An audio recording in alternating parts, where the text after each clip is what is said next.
1990 সালের পর 28 বছর পার করে 2019 সালে সর্বশেষ ঢাকা বিশ্ববিদ্যালয় কেন্দ্রীয় ছাত্র সংসদ ডাকসু ও হল সংসদ নির্বাচন অনুষ্ঠিত হয়। সেখান থেকে 6 বছর পর 2025 সালে 9 সেপ্টেম্বর অনুষ্ঠিত হলো ডাকসু নির্বাচন।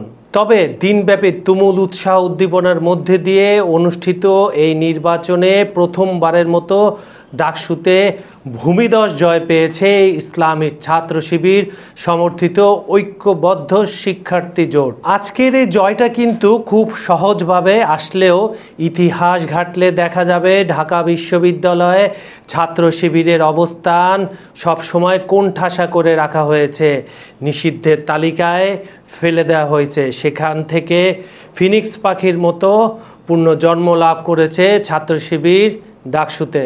দর্শক, চলুন ডাকসুতে ছাত্র শিবিরের ইতিহাস উত্থান পতনের গল্পটা শুনে আসি। ঢাকা বিশ্ববিদ্যালয় কেন্দ্রীয় ছাত্র সংসদ ডাকসু বাংলাদেশের ছাত্র রাজনীতির প্রধান মঞ্চ। এই মঞ্চকে ঘিরেই গড়ে উঠেছে অনেক আন্দোলন, নেতৃত্ব, আবার বহু সংঘর্ষ।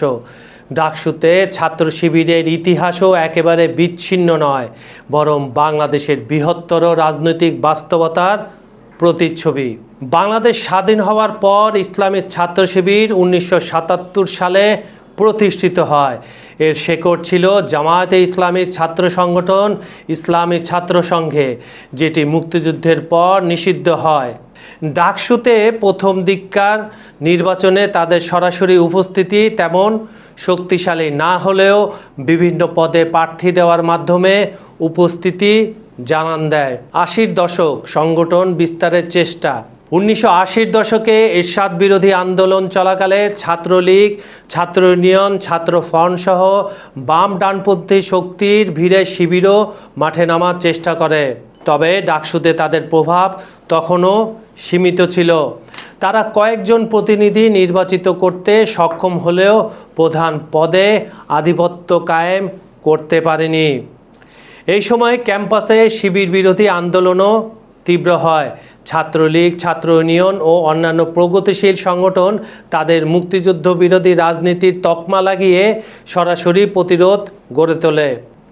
90-এর গণ আন্দোলন ও ডাকসু 1990-এর গণ আন্দোলনে শিবির সক্রিয় থাকলেও তাদের ভূমিকা বিতর্কিত ছিল। ছাত্র সমাজের বৃহত্তর অংশের কাছে শিবির ছিল অগ্রহণযোগ্য। ফলে ডাকসুর মতো একটি জাতীয় নেতৃত্ব উৎপাদনকারী প্ল্যাটফর্মে তারা প্রভাব বিস্তার করতে পারেনি।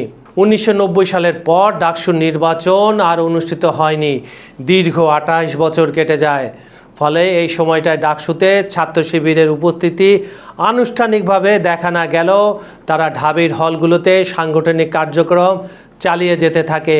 তবে প্রতিবারই ছাত্রলীগ ও অন্যান্য সংগঠনের সঙ্গে সংঘর্ষে জড়ায়। 2000-এর পর থেকে ঢাকা বিশ্ববিদ্যালয় শিবিরকে কেন্দ্র করে সবচেয়ে বেশি সহিংসতা ঘটে।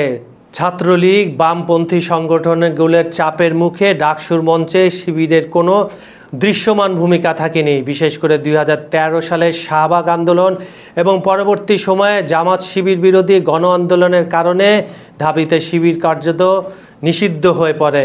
2019 সালে ডাকসু নির্বাচনে অনুপস্থিত শিবির। দীর্ঘ 28 বছর পর 2019 সালে অনুষ্ঠিত ডাকসু নির্বাচনে ইসলামী ছাত্র শিবির কোনো প্রার্থী দিতে পারেনি। আসলে ক্যাম্পাসে তাদের কার্যত কোনো সাংগঠনিক উপস্থিত ছিল না। তবে ভেতরে তাদের কার্যক্রম চালু ছিল, নিজেরা সংগঠিত হতে থাকে। ছাত্রলীগ, কোটা আন্দোলন থেকে উঠে আসা স্বাধীন প্রার্থীরা এবং বাম ছাত্র সংগঠনগুলো এই নির্বাচনে প্রধান শক্তি হিসাবে প্রতিদ্বন্দ্বিতা করে। কিন্তু দৃশ্যপট পাল্টে গেল 2025 সালের 9 সেপ্টেম্বর।